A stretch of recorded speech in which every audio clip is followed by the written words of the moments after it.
Hello and welcome to India Today's digital broadcast on health. We call it Health with Sneha. Here we discuss everything related to your health, everything that concerns you. For the last almost 3 years, the number one health story that India Today has been tracking very closely, the world has been looking at, is the pandemic. COVID-19 cases surging in India. Cases have started to increase once again, so much so that we have seen the sharpest increase since the month of January. Over 7,000 new cases, 24 deaths have been reported.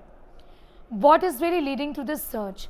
Are these variants mutations of Omicron, of the fifth variant of concern? Could there be another variant of concern lurking around the corner and we don't know about it? Is there a pattern to an increase in cases? What about hospitalizations and infections in children? Severity of this infection in children. To talk about that, I have with me Dr. Rajeev Jaidevan. Thank you so much for your time. Once again, we are seeing a surge in cases of COVID-19 in India. What I want to ask you is whether there is any reason to think any differently about this infection in terms of what could be leading to a surge once again, given the kind of impressive hybrid immunity that many Indians enjoy. Yeah, I think it's important we remain humble at all points when we deal with science and with a virus which is so unpredictable as SARS-CoV-2 is. I think that's very important. In spite of all the knowledge that we have acquired, this virus has persistently surprised us. So if anyone believes that this virus is going to follow a human narrative, they're wrong. So that's the first point. The second important fact here, to answer your question is, when it comes to response to a wave or a surge or whatever you call it, speed is crucial. How early we respond is more important than what exactly we do. So many wealthy nations have made the mistake multiple times of waiting too long before they took action. India did very well, especially in the first year, because we were proactive. We did not wait on action. So, but clearly, when the number of deaths is very low, then people start questioning these actions, and that's a doctor's dilemma anyway. When your preventive treatment is effective, then the outcome is so good, people start questioning the preventive treatment. But as far as this surge goes, we believe with very limited genomic surveillance available locally that it is still the Omicron sublineages. And if that is true, we will likely have a minor surge, assuming that we continue with pandemic precautions. Right now, we know that people are tired of the pandemic and they want to get on with their life, which I totally understand. But the virus does not wait for that. If a lot of people fall sick at the same time, it can cripple the economy and it can affect the country. Yes, so that's where we are. In the past.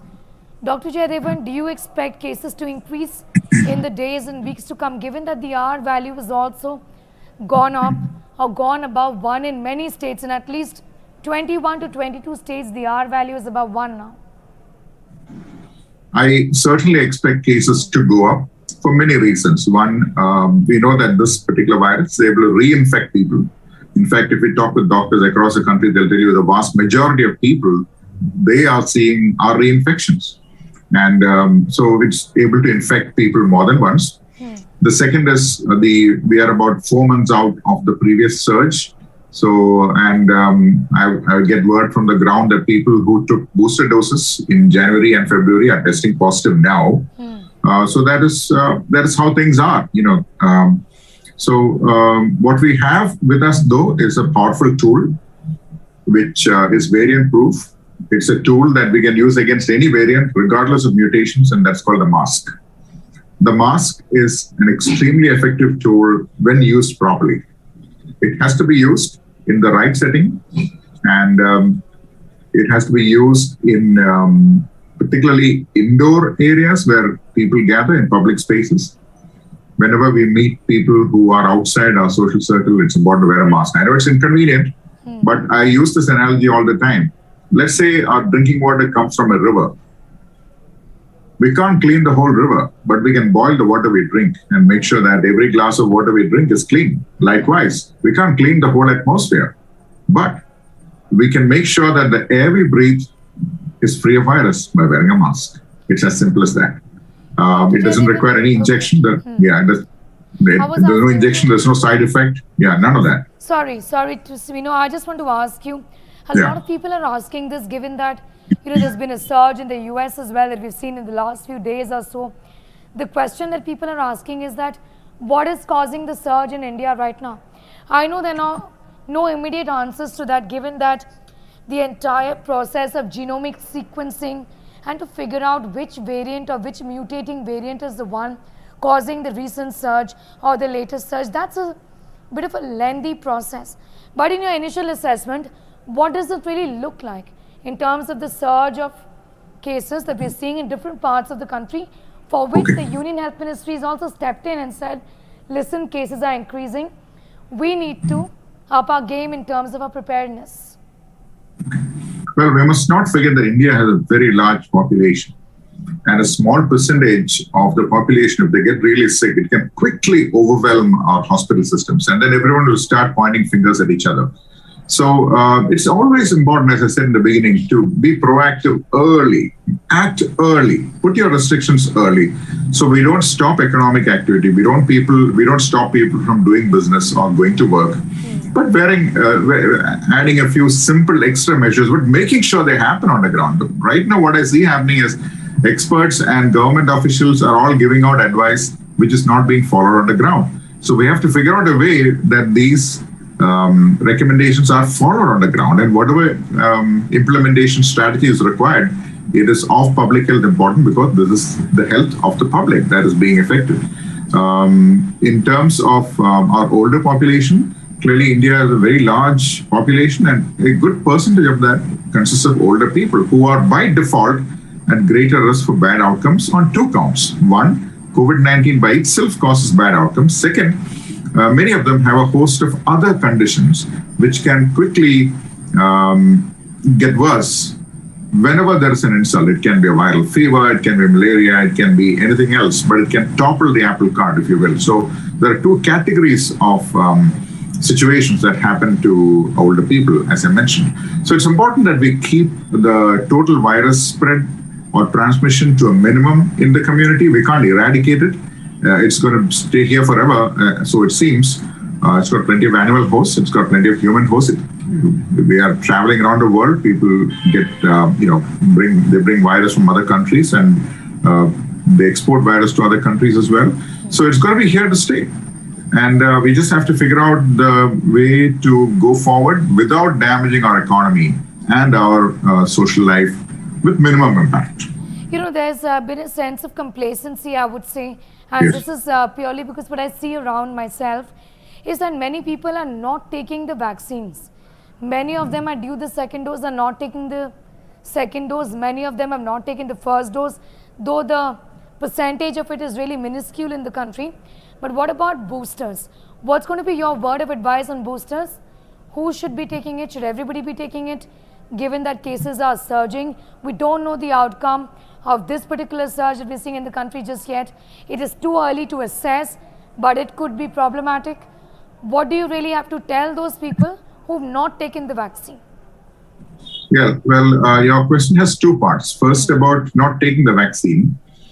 In people who've had infection, they do have natural immunity. There's no doubt about that.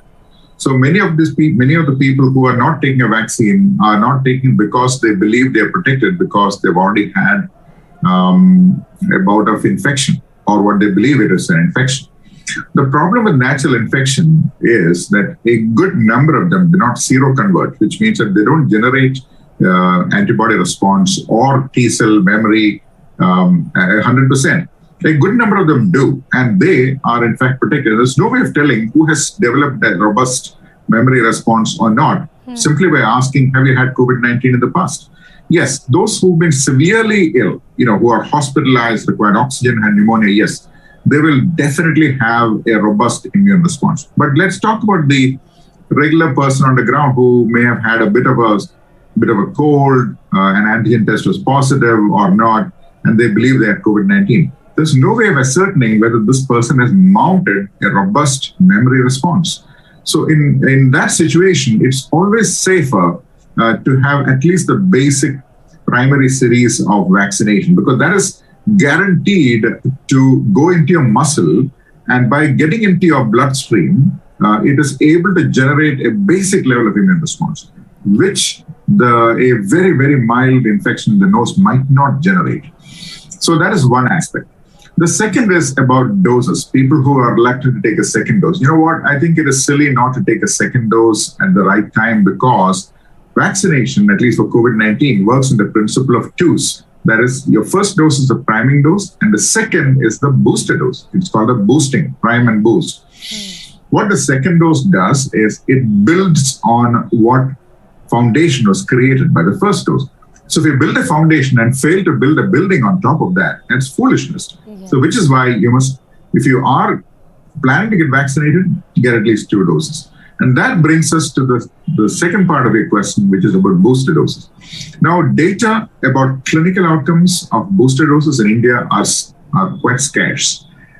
There's really very little published information about what additional benefit these doses are providing on top of basic vaccination.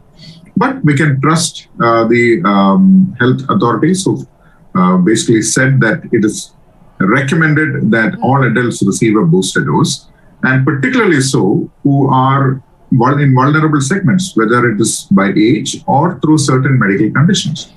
And such individuals must be quite proactive.